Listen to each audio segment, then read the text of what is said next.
What's up? I'm Sean and you're watching Nintendo N90. Let's go!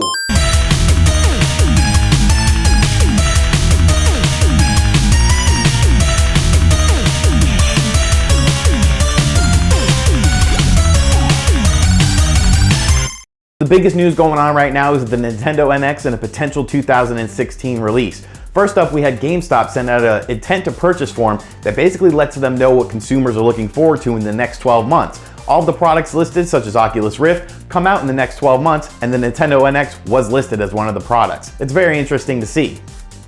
Following that up, we have a company called Macronex, which is responsible for memory storage on Nintendo platforms. In their 2015 summary, they said that in 2016 they will be releasing memory storage options for the Nintendo NX, which kind of falls in line with everything because Nintendo has used this company before in the past. Finally, we have an indie developer called B+ Games, which has released stuff on Nintendo consoles before, saying that they are currently working on a game that will be compatible with the Nintendo NX. It'll first come to Steam, however. So that's really interesting because will Steam games be able to be easily ported to the Nintendo NX? It looks that way. We also have a report from a journalist turned analyst in Japan that Bandai Namco is currently working on Nintendo NX launch titles, one of them being Super Smash Bros. What do I think of that? We'll get to that a little bit later in the show. Finally, it looks like Nintendo is putting a lot of stock into Pokken Tournament, as the game will be one of the 9 games available at EVO 2016, which is arguably one of the biggest fighting tournaments in the world. Super Smash Bros. Melee and Super Smash Bros. Wii U will also be at the event.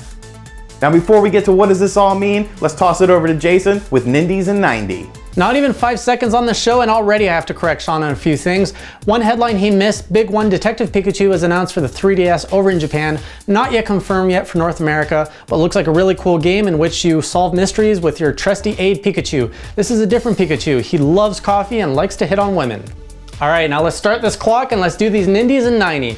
First up, want to give you a heads up that Shadow Puppeteer was reviewed over at NintendoEnthusiast.com. It received a 5.5, mainly because of repetitive gameplay, no dialogue, boring story, and not really challenging gameplay. Another indie game we reviewed over at Nintendo Enthusiast is The Perplexing Orb for the Wii U, scoring even lower at a 4.5.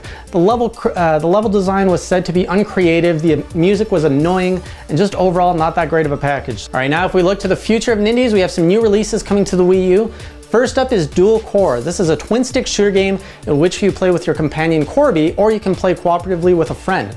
The game is said to have RPG elements and will be releasing in March or February. Next indie game coming to the Wii U is one called Kick and Phoenix. This is a 2D platformer with some interesting mechanics tossed in. It also uses 3D graphics and has some impressive animation for an indie studio.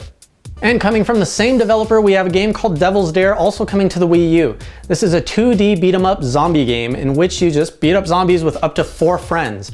Now this game does feature permadeath, so be careful because if you die, it's actually game over. In other Nindy news, you might have been expecting to play Mighty No. 9 this February. We just got word that it's been delayed again, this time pushed back to spring 2016. The reason for this, something to do with network modes. They had a bug in there and they're still trying to fix it. So, gotta wait a little bit longer for Mighty No. 9. That's all your Nindy news for this week. Back over to you, Sean. Alright, so as far as the NX stuff is concerned, I definitely see a 2016 release for the system. I've been saying that pretty much all along. It just makes sense to me, especially because we don't necessarily know what the system is. We know that there's an ecosystem that'll involve the Wii U, 3DS, mobile, PC gaming, and the NX. So how all that works and comes together is really the interesting part of it, but I do think we will see something from the Nintendo NX in 2016. As far as the Smash Brothers thing is concerned, I think it'll just be a Game of the Year edition sort of thing. Have all the DLC included, possibly have spruced up graphics depending on what sort of power the NX has, and it'll be a launch title, which makes perfect sense as Smash Brothers is one of the best-selling Wii U games to date. So, I don't know, it all makes perfect sense to me. All the cards are kind of falling into place, and I would love to see the Nintendo NX release in 2016. And that's going to do it for this week's show. As always, thank you for watching Nintendo N90. Be sure to like the video, leave me your comments down below. I get back to every one of you, and I'll see you guys next week. Later.